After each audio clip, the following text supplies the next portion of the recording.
Chapter 10, A Little Chaos. When Trixie regained consciousness, she found herself lying in a large, grassy field. Above her was a deep blue sky. She couldn't see a sun or any clouds, and the light didn't appear to come from any particular source. It was a peaceful place. A happy place. Trixie stood up on her hooves and looked around. "Where am I?" she said aloud. "It's nice here, isn't it?" a familiar voice said to her. Trixie turned around and saw Twilight Sparkle standing behind her, smiling. "It's not Equestria, though. To be honest, I'm really looking forward to going home. I miss my friends." "Twilight!" Trixie exclaimed. She rushed over and threw her front hooves around her neck. "I can't believe it's you. It's so good to see you." "It's good to see you too," Twilight said, as she hugged her friend back. "You know, you've been pretty busy lately. I'm really proud of you." "Oh, Twilight. I never thought I'd see you again. Thank you so much for what you did for me. I hope I didn't disappoint you." "Disappoint me? You were amazing. You healed my friends and you defeated the necromancer. You won, Trixie. And now it's time to go home." A terrible thought suddenly occurred to Trixie. She looked at Twilight worriedly. "Does this mean I'm dead?" Twilight shook her head. "No, not exactly. Yes, it's true that your body is dead, just like mine is. And let me tell you, that is an unsettling thought. It takes some getting used to. But you're not actually dead. You've just been changed, that's all. You are now an elemental being, living on a different plane." Trixie frowned. "I have no idea what that means." "Well, it's just like Discord told you at the train station a few weeks ago. Do you remember how when Celestia and Luna defeated the necromancer the first time, he was actually just pushed out of Equestria and back to his own plane of existence?" "I do. But trust me, he's not going to reappear again. I destroyed his Maelstrom sphere and unmade him. This time he's gone for good." "Right. Well, when I died back in that Griffin arena, I didn't really die. I just transferred my consciousness and my magic to a different realm. Specifically, to this realm. Which, fortunately, is not the same realm that was once home to the necromancer. So my body died but I survived. I guess you could say that you and I are now beings of pure magic." "But how did I get here?" Trixie asked. "I mean, when you died you did some sort of magical light thing. I was killed by an explosion." Twilight shook her head. "Not exactly. The explosion did knock you unconscious, yes, but it didn't kill you. It would have killed you, but right before you died I grabbed you with my magic and brought your consciousness here. The reason I could do that is because you and I both bore the element of magic. We're connected to one another, and that gave me the avenue I needed to reach out to you from this realm." "Okay," Trixie said slowly. "So we're not really dead, we're just mostly dead. But what do we do now? This place is nice and all, but I'm not seeing a lot here." "Well, this realm isn't very well defined. That's the problem. I don't think anyone's ever lived here before, so it's kind of a blank slate. You and I are the only beings here." "Weird," Trixie commented. "Are there other realms out there as well?" "Well, there's the Necromancer's realm. And Equestria. My guess is there could be a lot of these places out there, but I really don't know. This is all new territory for me." "So how do we get back home? Is that even possible?" "Well, that's the tricky part. I've been attempting to reach Equestria again, but I've had a lot of trouble trying to cross the boundary that separates these two realms. I had a connection to you because of the element that we shared, but that's about it. Piercing through the barrier to Equestria takes a certain kind of chaotic energy. A third voice spoke up. Fortunately for Twilight, she happens to have a friend who is very good at chaotic magic. She's really a very fortunate pony. Discord materialized beside Twilight and patted her fondly on the head. He then looked at Trixie and shook his head in mock sadness. You know, I told you Twilight was still alive, and you didn't believe me. You ponies have so little faith in me. It's really very sad. Are you dead too?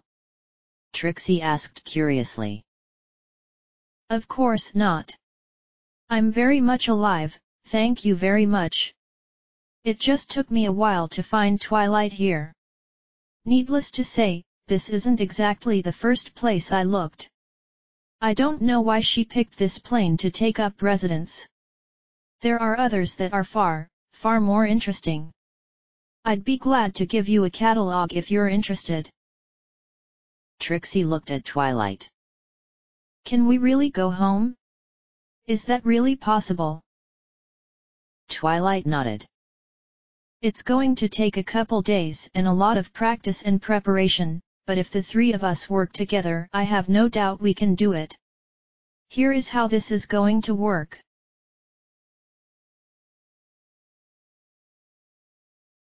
Three days later, a group of very sad ponies stood in Celestia's throne room. Trixie's casket was in the middle of the room, and her friends had gathered around it. Luna was sitting beside Celestia. The Princess of the Night was heavily bandaged and was still too weak to stand. Her body was broken, but her spirit was still strong. Celestia was giving the surviving elements of harmony a few final instructions before Trixie's funeral began.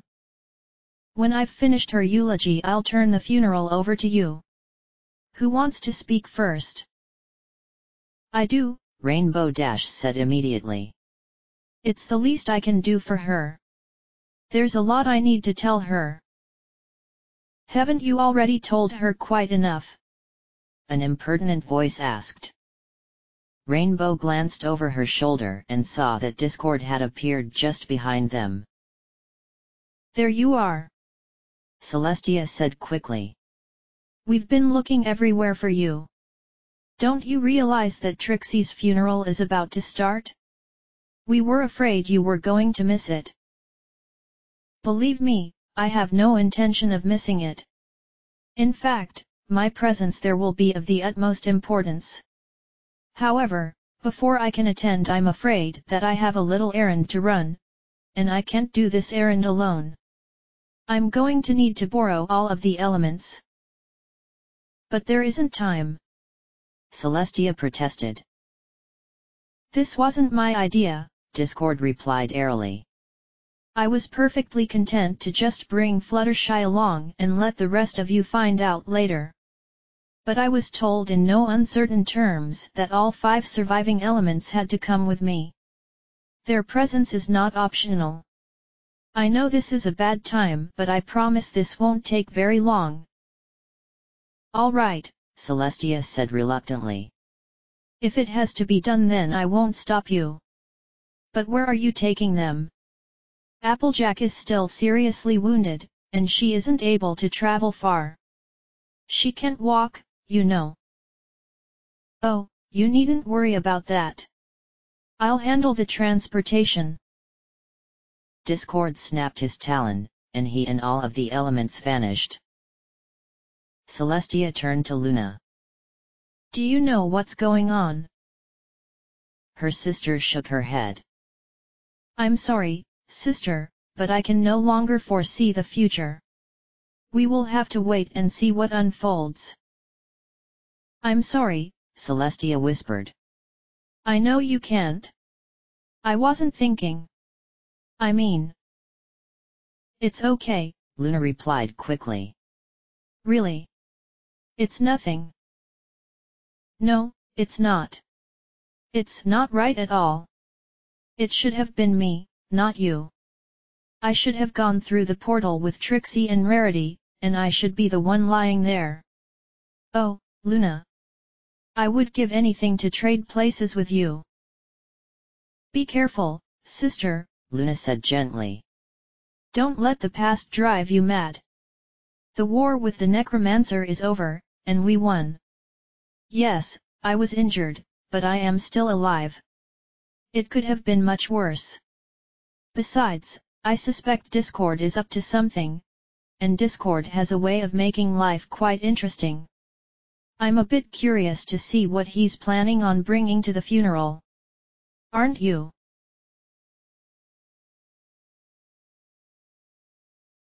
15 minutes later, a group of guards came and carried Trixie's casket out of the throne room. Luna had been carried out of the room as well, leaving Celestia behind. She lingered for a moment, waiting to see if Discord would return with the elements, but he didn't. The princess was about to leave when she suddenly received an unexpected visitor. It is a long way from here to the Griffin Kingdom, Celestia noted aloud. What brings you here to Canterlot, King Balthazar? I have come to pay my respects, the king replied. You have? Celestia asked, surprised. Pardon me, but I have ruled over Equestria for more than 1,000 years, and you have ruled over the Griffin Kingdom for almost as long. In all that time you never felt the need to come and see me. I find it very difficult to believe that you have come to mourn the loss of Trixie, who you tried to execute. What? The king interrupted. Princess, I have not come this great distance to see you. I came to pay my respects to a different princess of Equestria, one who has weighed heavily on my mind since she gave up her life a month ago. When I heard that Trixie had sacrificed her life to defeat the necromancer, I thought her funeral would be a good chance to visit both heroes. King Balthazar looked to his right at a giant stained glass window. There, immortalized in glass, was a picture of the last moment of Twilight Sparkle's life. Just off to the left was Trixie, freed from her chains. In front of Trixie was the king of the Griffins, who had just condemned Twilight to death. In the center of the window, with her horn glowing bright purple, was Twilight Sparkle. The king stared at the image for a long time without saying anything. When he finally spoke, it was with great softness, a gentleness Celestia had never before seen from any griffin. In all my life I had never seen such love. Twilight was truly a mighty pony, with remarkable strength of character. The Griffin Kingdom suffered a great defeat the day she died. Celestia walked over to the Griffin King. The Princess of the Sun stood beside him and gazed up at the window. How so? As you no doubt have learned during the course of your reign, we Griffins are a proud and haughty race. We value glory above all else and spend our lives seeking to prove that we are better than others. We thought you ponies were fools for valuing friendship and harmony. Yet, on that fateful day Twilight showed us who the true fools really were. The Griffin turned and looked at Celestia. From what I have heard, the Griffins were not the only ones whose lives were forever changed that day. The stories that have reached me about Trixie have been rather remarkable. It would appear that I misjudged her. Trixie has done many amazing things, Celestia agreed. She is not the same pony, who once terrorized your kingdom. King Balthazar nodded. I am eager to hear firsthand the tales of her exploits, but I do not wish to delay you. May I accompany you to her funeral? Celestia nodded. Follow me.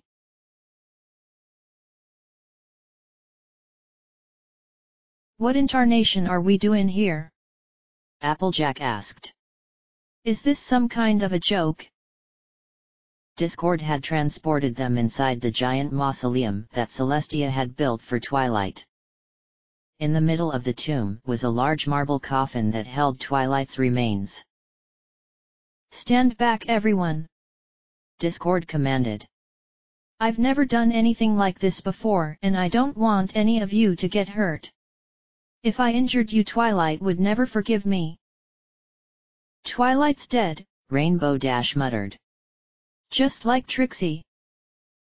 "Well, perhaps I can fix that," Discord replied cryptically.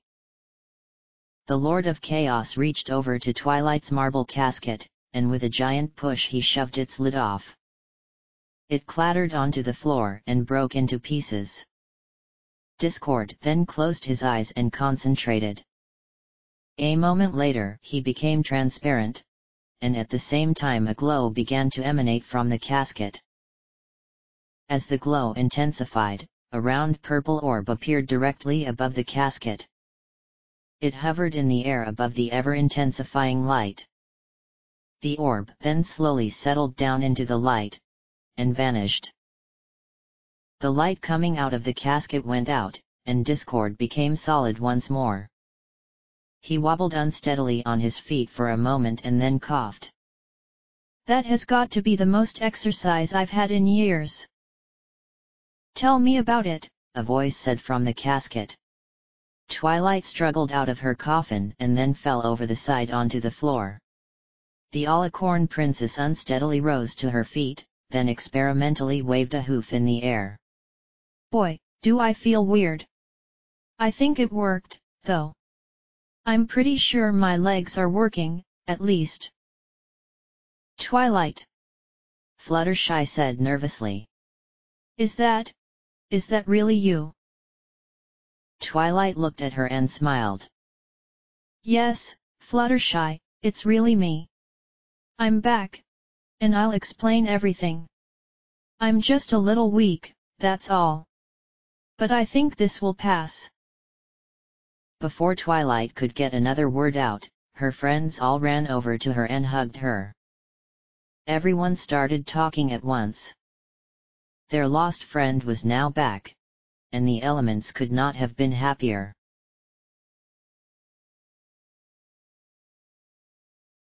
The turnout for Trixie's funeral was impressive.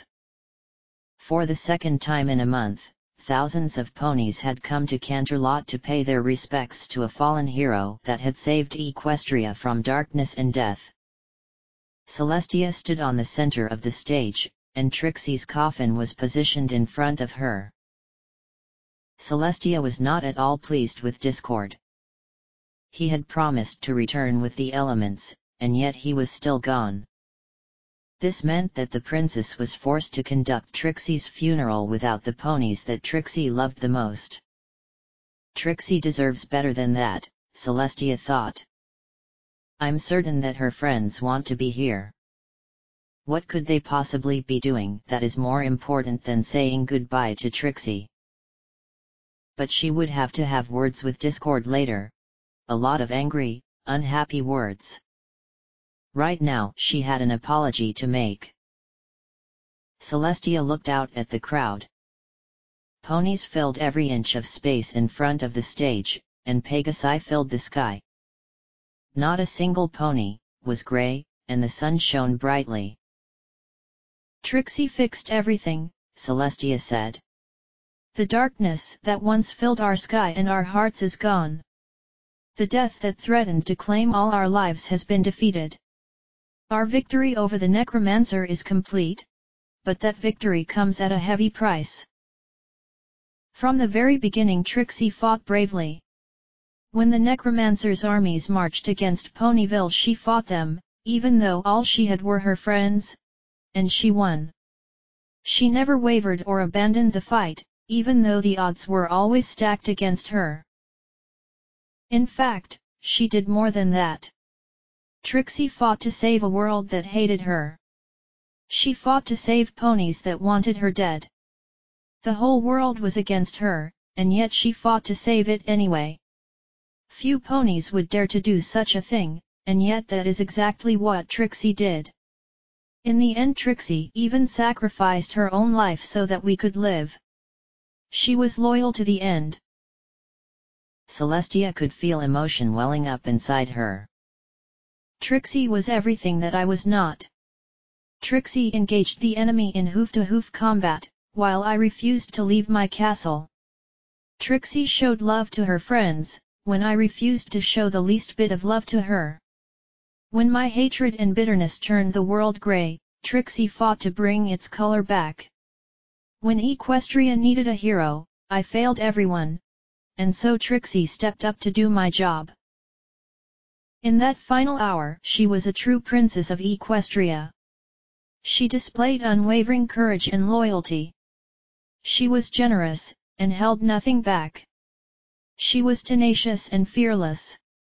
She was, without a doubt, one of the greatest and noblest ponies I have ever known, and I miss her dearly.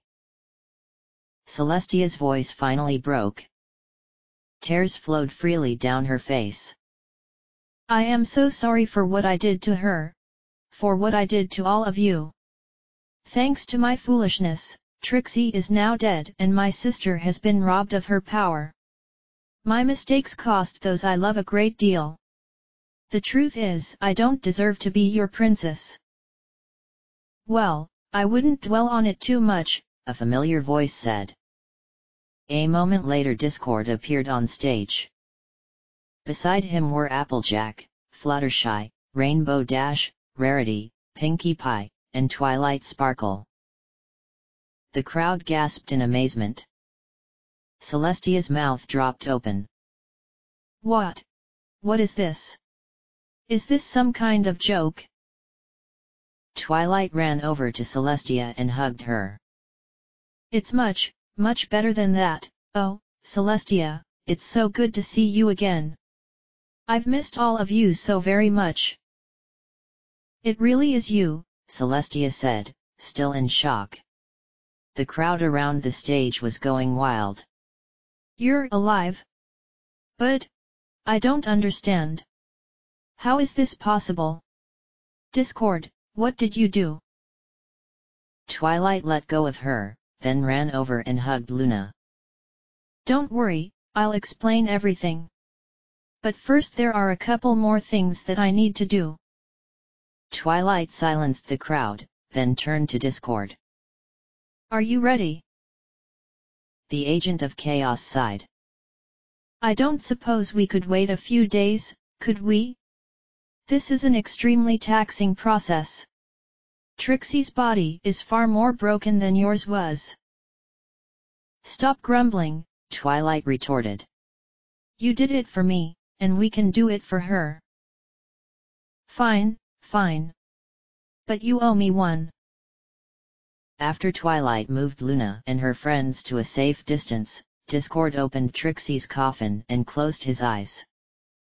A moment later he became transparent. Twilight then closed her eyes and lit up her horn. A moment later she, too, became transparent. A brilliant white light streamed out of the coffin. When the light became almost blinding, a small blue orb appeared above the casket. The orb wavered for a moment and then stabilized. It hovered in midair and then descended into the coffin. The light from the coffin held steady for several moments. Then the light faded, and Discord and Twilight became solid again. I'm going to need a long vacation after this, Discord remarked. I've done more work today than I have in years. It's just not natural, you know. I'm an agent of chaos, not a medical doctor. Celestia suddenly shrieked. She pointed a hoof at Trixie, who had lifted her head over the edge of her coffin. The blue pony leaped over the side and threw up all over the ground. The ponies closest to the stage screamed and backed away. I feel so sick, Trixie moaned, as she stumbled out onto the stage. I've never felt so nauseated in my life. What did you do to me? Sorry, Twilight replied, grinning. This isn't an exact science. There may be some side effects to being raised from the dead, but they should wear off pretty quickly. Trixie stood on the stage and tried to regain her balance. Before she could say anything, Rainbow Dash leaped onto her and hugged her. I am so sorry, Rainbow said, her eyes full of tears. I treated you like dirt, and you didn't deserve that. Can you ever forgive me? I promise I'll be the best friend you ever had. Trixie hugged her back and smiled. Of course. After all, how could any pony resist loving someone as great and powerful as me? Trixie's friends laughed and rushed to welcome her back. I guess that really is her, Applejack remarked. I think this calls for a party, Pinkie Pie exclaimed. Not yet, Twilight said. There's one more thing that we have to do. Can everyone gather around Luna? What are you going to do? Luna asked, as the 7 ponies formed a circle around her. If I can create an alicorn, then I can fix an alicorn, Twilight explained. Celestia spoke up. But which of you are the element of magic? Trixie is, Trixie replied. Twilight is the element of friendship now. Rainbow Dash spoke up. No, that's gotta be Pinkie. Applejack shook her head. No, she's not. Pinkie's the element of laughter. Twilight is the princess of friendship. Oh, please, Rainbow said scornfully. Pinkie has, like, 1,000 times as many friends as Twilight. If any pony is the princess of friendship, it's Pinkie Pie. No pony else even comes close. She has friend-making down to a science. Ah, thanks, Pinkie said. Aren't there just 6 elements? Rarity asked. I don't want to exclude anyone, especially not Trixie, but 7 seems like one too many. Not necessarily, Fluttershy said. I mean, didn't Sunset Shimmer help Twilight defeat the sirens that one time? There were 7 of them there, and that seemed to work out okay. Please, girls, Twilight interrupted. We can discuss this later.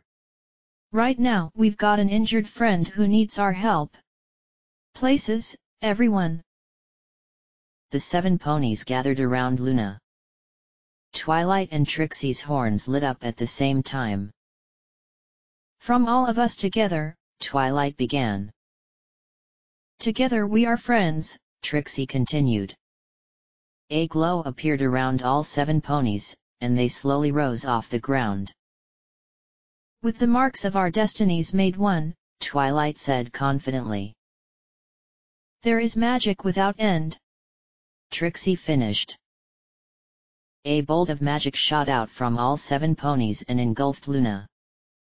The dark blue alicorn was lifted off the ground and bathed in a magical aurora. There was a brilliant white light, and then the light faded. The 7 elements dropped back to the ground. It worked! Pinkie shrieked. Look! Luna was whole again. Her horn was back and her cutie mark had returned.